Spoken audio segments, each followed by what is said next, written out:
Welcome to Bit About Crypto. I'm David James, the Job Whisperer, and I'm your host. And I'm here once again with my always faithful, always with me co-host, David Hampton, the Robo Recruiter. Talk about it, David. How's it going? Yeah, it's going really well. Yep. Yeah, so here we are. We're recording from San Diego. And so basically, so we're sponsored by ourselves, Blockchain Recruiters. And the purpose of the podcast, A Bit About Crypto, is to bring in different voices, different visions, different takes on crypto, and specifically on how to get jobs in the crypto sphere. So what Bit About Crypto has done over the last year and a half, we grab people who are actually innovators and operators that actually are driving some type of crypto ideation or a project. And so anyhow, today's guest, right, is Matthew Hutchins. And Matthew is the CEO of Block Ape Scissors. Welcome. Thanks, David, and thank you, Dave, for having me on the podcast. It's great to be here. I've liaised with Dave for a while about what you guys do, and really excited about the opportunities to bring really amazing people into the space and to create wonderful things for people to use. Yeah, so what separates us, and this only really happened for us when we got out of construction and the other areas we were in, is when we got into we just decided we're gonna burn our boats and go into blockchain. Our clients are less than 35% of them are in the United States. We're a global firm. I mean, really, New Zealand. Sorry, I know you guys don't play nice with them. Right? That's an old rivalry. That's okay. Yeah, you guys are all friends now, right? That's it. That's it. So Blockchain Recruiters. So just a little plug on us. If you actually want to actually get a hold of us, right? You can get a hold of my partner, Dave Hampton. He's Dave, DADE, at blockchainrecruiters.org. All right. And if you're a candidate and you're looking for a position, come to our website, which is blockchainrecruiters.net. So continuing on, Matthew, it looks like, you're an old school, IT, information officer type kind of guy, right? And that's how you come strong out of the Web 2 space, and we're probably sniffing Web 3 before everybody else. Talk about it. Yeah, so my background is very much in sort of infrastructure to do with, domain and legacy technology. So I actually got an NT4 MCSE in year 2000, and that's taking us all the way back in the really early. Hold on a second. So for our audience is like the new listen. Talk to them, just Reader's Digest for them, on what those certifications are. So I've got 11 Microsoft certifications, but the big one there is the MCSE, and that's the Microsoft Certified Systems Engineer qualification, which at the time made me drastically overqualified for my age and experience. It took a while actually to get the job that I was qualified for, because I didn't have the experience to back up my knowledge. But you hustle, you canvas, you scramble, and eventually you get an opportunity to prove your worth. And then 6 months later, I was the manager. So these things happen.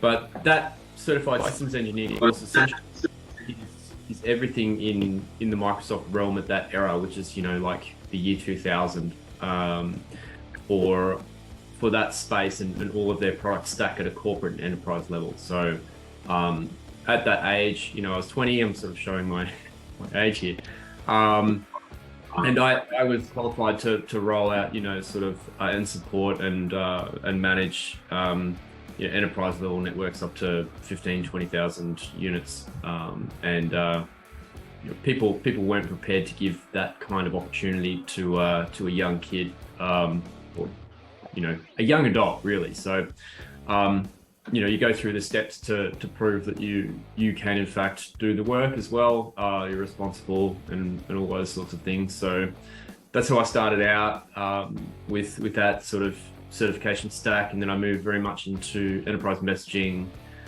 so all of the exchange type stuff, in terms of email on an enterprise level, so clustering and load balancing and all those things, and then taking through to the more late stuff that I did, which is more innovative, we were using, you guys know actually, you've been in construction. So all of the architectural engineering construction space, all the CAD stations, I was the head of tech for the last job that I worked for a tech sales company, which represented the majority market share for Autodesk and all the Autodesk software. So yeah, we had some very innovative stuff going on, and we were actually putting all their CAD stations in the cloud. So we were the only partner. So there was an NVIDIA cloud partner as well as an NVIDIA reseller in Australia. And we're the only one that were able to successfully put CAD stations, like the real grunty ones, in the cloud and have them auto provision, auto scale, co-locate, load balance, etc. So myself and another guy built that, and then we got bought out by this other company that then got bought out by RIB Software, and then that got bought out by Schneider Electric, and you guys understand how that will go. Sounds like you're a trendsetter. Like you're still around on the fourth buyout. That means you, Matthew, are doing something right. Yeah, it was really amazing. But I think what taught me the most was when I transitioned, completely from being tech lead on the tools to being, project manager, and then eventually, we worked on a lot of construction projects. So they were purely about digital transformation, because they had a stack called M2, and that stack essentially was having full construction workflows end to end. So your cost planning, your cost management, all of those aspects. Instead of doing 2D markups on the plan, you could do this all through even a VR headset. My job, it's crazy how all of a sudden you got to move a building like 6 feet in. It's crazy how all of a sudden you got to move a building like 6 feet in. How that changes everything. Yeah. And I think what was really amazing. So one of the firms that absorbed a lot of my attention and time during that phase was a company called Mirvac. So they're a I think $2.2 billion Australian construction company, prevalent, and incredible flagship company to be working with.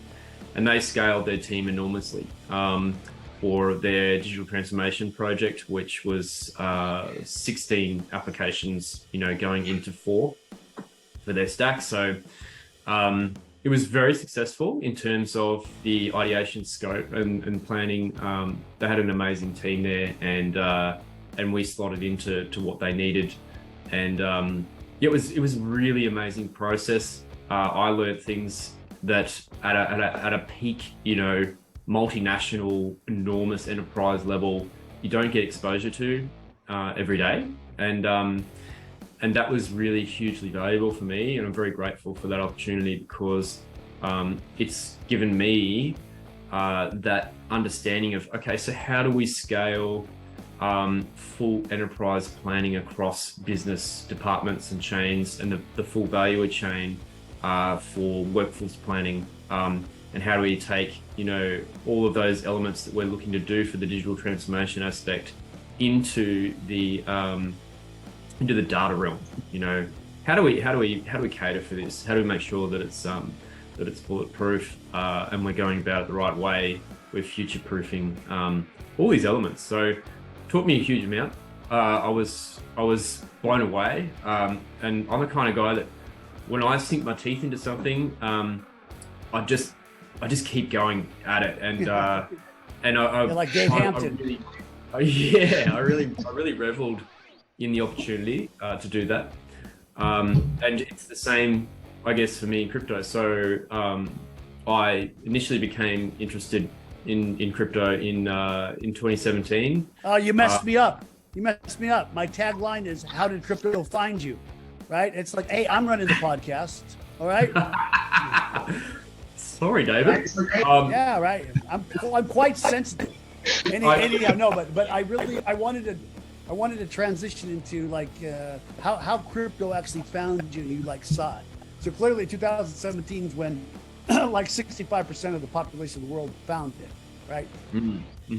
Yeah. So Yeah, for me, I mean, I was looking at opportunities, for both monetarily in terms of, my financial future, as well as, technology. That was sort of always on my horizon. So at the time, I was trading through eToro. I got introduced to eToro by a friend, and he actually said that his best investment that he ever made was, and this is 2017, right? So he said the best investment he ever made was in Ethereum, and I was like, what? yeah, it was $1. He bought it. He actually bought it at $18. No, hang on. No, he sold it at $18. Oh yeah. I remember looking at Ethereum at $1 and going, it's a dog. It's not going to go anywhere. Right. So, and meanwhile, I'm looking at my Bitcoin at 300. Going, it's just like, I've already 2x because at the time I got it at 100. But whatever. Yeah, I hear what you're saying. So so he's talking about ETH, right? Yeah, he's talking about Ethereum, and I was like, what is this? And so then you go down the rabbit hole, and so I firstly went down the rabbit hole of what is a CFD? How does this work? What is that? I don't own these things. They're just a contract. Okay, cool. All right. I think I'm okay with that. I'm okay with that, right? Yeah. So then eventually, but what really was fascinating for me was the technology that underpinned this, financial product. It was, for me, just blew me away. I was like, okay, most of what we have in society today is built on trust layers. So you have intermediaries that facilitate trust in order to perform an action. If you have that is governed and automated by computation and mathematics that can be, immutable and provenant, that is beyond revolutionary. And I think still some people maybe are missing the point of what that does. Because what it actually genuinely does is, let's have a look just for a moment at the commodity space, which is crazy. And not to take anything away from anyone that works in that space, it is very, very cutthroat and ruthless. What you have is enormous deals that are quite often done, backroom conversations and these sorts of things.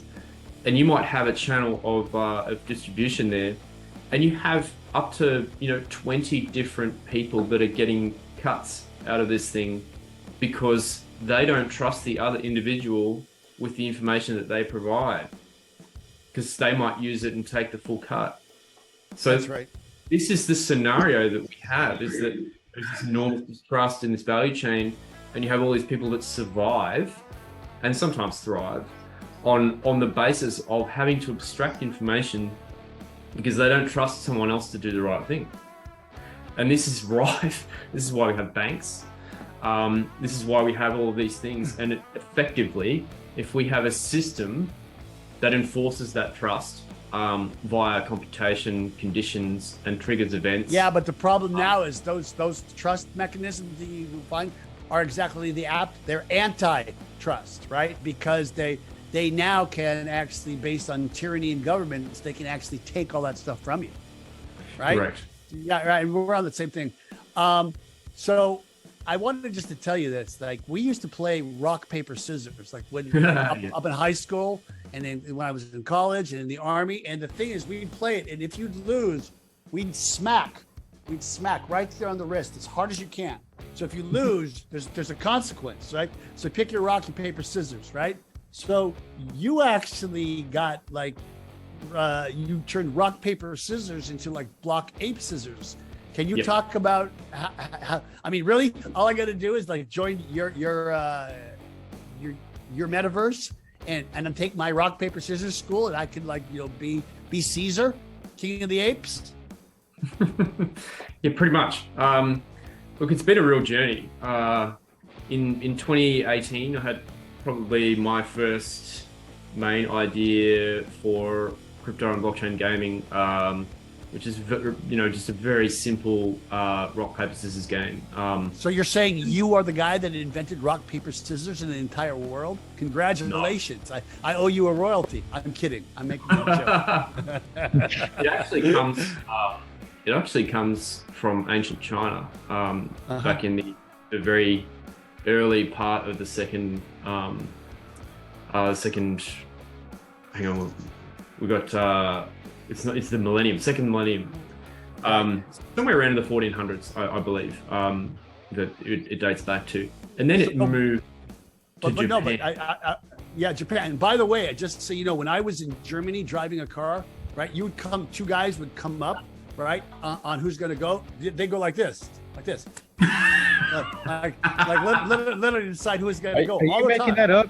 That sounds kind of made up. How are you driving on the Autobahn going 100 miles an hour? No, I'm not the Autobahn. I'm just talking about driving in Germany.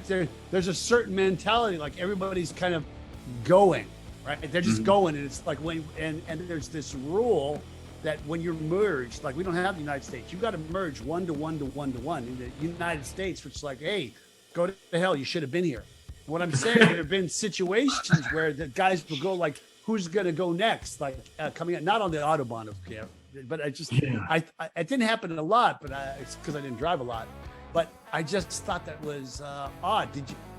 Have you heard about things like that happening? Like where strangers are going to use rock, paper, scissors just to settle like an easement and a rite of passage? 100%. Yeah. And this is one of the reasons why I thought it would be so profound, is because in Japan, it's very embedded in their culture these days. You know, what they use it as a decision protocol, and who gets the girl? Yeah, who gets the girl? Who pays for the sake? Who pays for this? Who pays for that?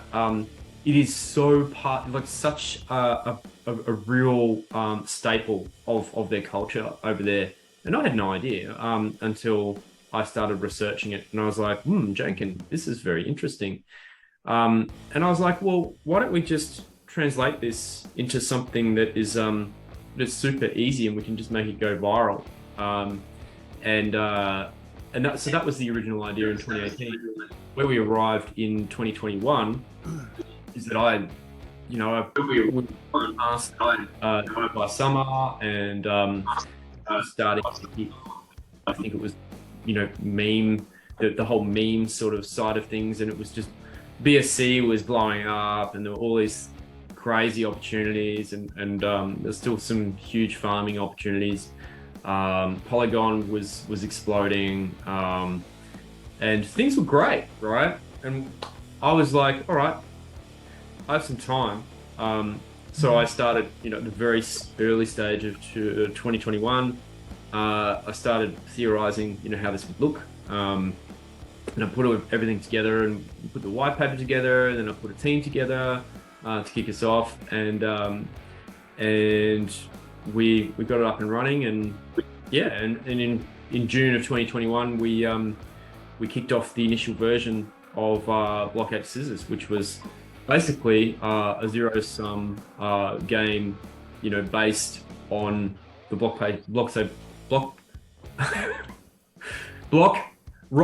scissors. Oh my gosh, paper scissors version that had been implemented into a game with avatars, etc. And that was our first iteration. It was very it was very simple, and it was also based partially on what could be conceived as a gambling model. So we had elements there that would likely, in this day and age, as in this year and next year, come under fairly intense scrutiny. So through all the compliance and legals, we pivoted, and then we pivoted again, and now we're here, and we have essentially what we've become, which is a blockchain gaming studio and service provider. And what our intention is to enable the future of gaming. So we're building a full product stack, an end-to-end platform that leads into making things significantly easier to create products at scale to enable mass adoption for these wonderful opportunities in future. So why don't you tell, because we're coming to the end of our time, why don't you tell our audience how they can find you and why they should find you? Yeah, cool. So, you can find us on BlockApeScissors.com. We have a variety of socials. So we're on Twitter, we're on Facebook, we're on Instagram, TikTok, and we have a fairly big community on Discord as well as Telegram. We have a very active community in terms of we have, quest models, engagement ways. So if you want to take part into the community and contribute and build different activities and progress, by all means, there are lots of ways to get involved. There's lots of reasons to get involved. So we're actually going through a fundraising opportunity at the moment, preparing for the next 18 months of our scaling development of our products. We actually have 12 products that we're rolling out. Irrespective of any funding, we will do that anyway. It just might take a little bit longer. Yeah. But how big is your team now, Matt? Where are you guys at right now? So I believe we've got 32 full-time equivalents, plus our moderators, which is elastic. So, moderators are very much a meritocracy. They come in and provide, services based on their availability, not us enforcing that. And we have a formula that we remunerate on based on that. So that can be anywhere between 10 to 45 people, across all of our different regions and I guess community channels. So at this moment, it's probably easy just to say we have 32 full-time equivalents, and that's where we're going or where we are. But moving to the next stage, that will change significantly because we're interfacing with a huge amount of brands on the sporting side, and that kind of opportunities are really starting to cultivate for us with our NFT Launchpad, and there's some really magical stuff coming together. I really wish I could just mention. I mean, it's just really hard not to just tell people exactly what's going on. It's our world. It's our world. Yeah. We want to tell our candidates about some of the companies we recruit for, or we tell our new clients like who our old clients are, and we just can't do it. It's just What's been your secret sauce in terms of hiring the right people? I mean, it's growing to where you are right now. It's it can be tough growing to 30 plus in the first year. So what's been kind of your secret sauce in hiring? What's your lens on that? Great question. And something we could literally spend probably a couple of hours on that question. Because that's what it's all about, So as an example, our senior game development team, that have worked on Star Wars games, Gears of War, Spyro, Tasmanian Tiger, all these different, amazing titles that people have played and they know. They have been through a lot in the industry. Game development traditionally is force it down your throat, hit a deadline. If you don't, you're going to get yelled at. That's traditionally game development. But I was very fortunate to approach this scenario with the mentality like people first, family and people and their lives first. You work to live, you don't live to work. right. And I approached this with the mentality like we are not going to work people to the bone, even though I'm absolutely looking for just a small break in just a day here and there would be nice, personally. But I don't expect people to work crazy hours. In fact, I tell people regularly, go and take some time off, please. Got a game developer who's he's a machine. He churns out so much great quality work, and I have to tell him, please stop working and do something else away from the screens. It's the reverse, right? And yeah, I had a daughter like that. Well, she's still my daughter, but she literally would be up there studying, right? And I literally would sit there. I said, I want you to put that book down. I want you to go to the mall and to the movies and be with your friends. It's just sometimes it's like when they're in it, they're in it. Yeah. And I would say it sounds like, I mean, I guess, you know, to summarize in terms of what I think you do is I think you show them that you care. You just show them that, hey man, I'm looking out for you. And in return, it sounds like they're willing to go to the ends of the earth because that part seems to be innate in terms of or just like it's like a certain energy that just comes across. It can't be inauthentic. It's not faked. It's like it's just real. It's just true. It's authentic, right? Yeah. And so that part is the part that I think that people feel without it, like an indescribable feeling that that I'm not even going to try to describe. Well put. I think probably just add, if I could, to that comment that you've just made is what we have been through, as in what I've been through in my job experience and a collective corporate experience is that usually, I'm not going to say too much else. Usually, corporations are very focused on their goals, and the human aspect is often decoupled. It's often separated by the intentions, the goals of that corporation. My opinion is that human capital and the people that we bring with us on this journey are the value. And if you're not focused primarily on supporting that and fostering it, encouraging it, growing it, and building that culture that is very much unified to support a collective ideal with independent leadership, as part of the greater team whole. If you're not building that, you've already failed. Matthew, because I'm sorry. It's too important. Your people are number one. We're going to have you back on, but what's the last thing that you can say for people? And this is a lot of people. People are trying to repurpose themselves, their values, so they can actually get into the blockchain, the crypto, the NFT space. What would you say to the people that are out there listening? It's a huge one. I mean, this is another segment all in itself.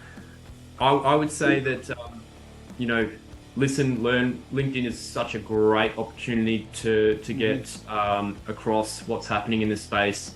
A post that I'll be putting out today will actually have enormous amount of data in there, and so there's going to be, I think, 130 different Web3 and metaverse reports that are going to come out.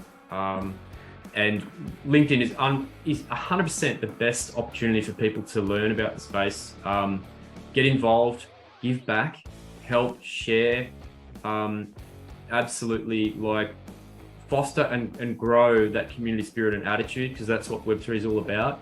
It's no longer about I have this and I'm holding on to it and no one can have it, which is the real old way of thinking.